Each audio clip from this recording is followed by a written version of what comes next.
पुणेगाव ग्रामसभेत गोंधळ, जीवे मारण्याची धमकी, पेसा अध्यक्षाने केली ग्रामपंचायत सदस्यास बेदम मारहाण, अभोणा पोलीस ठाण्यात तिघांवर गुन्हा दाखल।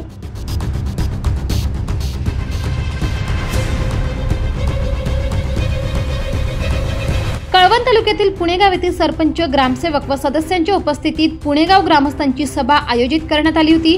यावेळी सभेस उपस्थित ग्रामस्थांनी पेसा अध्यक्ष रामा येवाजी पवार यांना पेसाची निधी व झालेल्या खर्चाबाबत विचारणा केल्याचा राग आल्याने पेसा अध्यक्ष रामा येवाजी पवार तसेच त्यांचे भाऊ गुलाब येवाजी पवार, रमेश येवाजी पवार यांनी ग्रामपंचायत सदस्य विश्वास गायकवाड यांना हातातील पट्टीने बेदम मारहाण करून जीवे मारण्याची धमकी दिली। याबाबत विश्वास गायकवाड यांच्या तक्रारीवरून पेसा अध्यक्ष रामा पवार व त्यांचे सहकारी दोन भाऊ यांच्यावर अभोणा पोलीस ठाण्यात गुन्हा दाखल करण्यात आला आहे। काल सोमवार दिनांक 7 जुलै 2025 रोजी पुणेगाव तालुका कळवण येथे ग्रामसेवक, सरपंच, ग्रामपंचायत सदस्य व गावकऱ्यांची मीटिंग आयोजित केली होती। या मीटिंग मध्ये ग्रामपंचायत सदस्य विश्वास गायकवाड व गावकऱ्यांनी पेसाचा आलेला निधी व झालेला खर्च याचा तपशील पेसा अध्यक्ष रामा पवार यांना गावकऱ्यांनी विचारला। यावेळी पेसा अध्यक्ष रामा पवार व त्यांचे दोन भाऊ या तिघांनी मिळून ग्रामपंचायत सदस्य विश्वास गायकवाड यांना बेदम मारहाण केली। या प्रसंगी सरपंच, सदस्य, ग्रामसेवक व ग्रामस्थही उपस्थित होते। ही सभा ग्रामपंचायत जयदर मध्ये पुणेगाव म्हणून ग्रामपंचायत जयदर पुणेगाव मध्ये म्हणून पेसा याविषयी गावकऱ्यांनी गावगोळा करून सरपंच आणि ग्रामसेवकांना बोलून ग्रामसभा घेतली असताना जो पेसा अध्यक्ष रामा येवाजी पवारला विचारण्यात आलं पेसाचे पैसे कुठं वापरण्यात आले आहेत असं विचारताना अरे तुरे शिव्या देऊन मला स्वतःला, मी सदस्य ग्रामपंचायतचा विश्वास काशीनाथ गायकवाड, मला तिघ भावांनी बेदम मारहाण केली आहे। गावकऱ्यासमोर ते ग्रामसेवक आणि सरपंच असताना त्यांनी मला मारहाण केली आहे।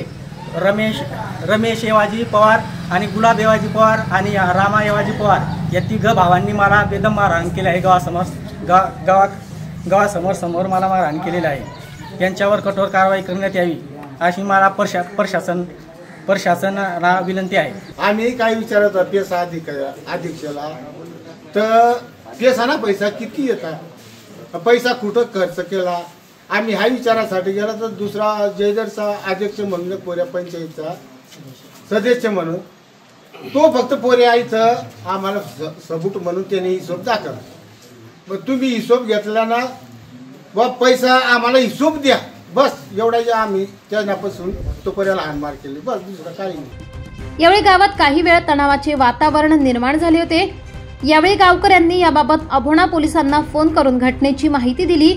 माहिती मिळताच अभोणा पोलीस घटनास्थळी दाखल झाले। पोलिसांनी गावकऱ्यांना शांतता राखण्याचे आवाहन देत झालेल्या प्रकाराची चौकशी करून कारवाई केली जाईल असे आश्वासन दिले। यावेळी गावातील ग्रामस्थांनी ग्रामपंचायत अंतर्गत विकास कामांमध्ये आणि पेसाच्या निधीमध्ये गैरव्यवहार व अनियमितता असल्याचे आरोप केले। याबाबत गावकऱ्यांनी कामांचा दर्जा आणि विकास कामांवरील खर्चावर प्रश्नचिन्ह उपस्थित केलं आहे। ग्रामपंचायत सदस्यांनी गावाच्या विकासासाठी पेसा निधीतून किती खर्च झाला याबाबत गावकऱ्यांच्या निदर्शनास आणून दिले। मात्र विकास कामांसाठी वापरण्यात येणाऱ्या निधीचा मोठ्या प्रमाणात गैरव्यवहार झाला आहे असे येथील ग्रामस्थांचे म्हणणे आहे। झालेल्या कामांची उच्चस्तरीय चौकशी करून दोषींवर कारवाईची मागणी पुणेगाव येथील ग्रामस्थांनी केली आहे। ग्रामसभेत गोंधळ घालणाऱ्या पेसा अध्यक्ष व दोन्ही भावांनी ग्रामपंचायत सदस्यास केलेली मारहाणाबाबत तक्रारदार विश्वास गायकवाड यांच्या फिर्यादीवरून पेसा अध्यक्ष व त्यांचे सहकारी दोन भाऊ यांच्यावर अदखलपात्र नोंद क्रमांक 421/2025 प्रमाणे 115, 352, 351, 23 अंतर्गत अभोणा पोलीस ठाण्यात गुन्हा नोंदवण्यात आला असून पुढील तपास अभोणा पोलीस ठाण्याचे पोलीस हवालदार वाघिरे करीत आहेत। मराठी केसरी न्यूज साठी तालुका प्रतिनिधी साहेबराव निकम, कळवण। दिवसभरातील ताज्या घडामोडी बघण्यासाठी आजच मराठी केसरी न्यूजला लाईक, शेअर आणि सबस्क्राईब करा।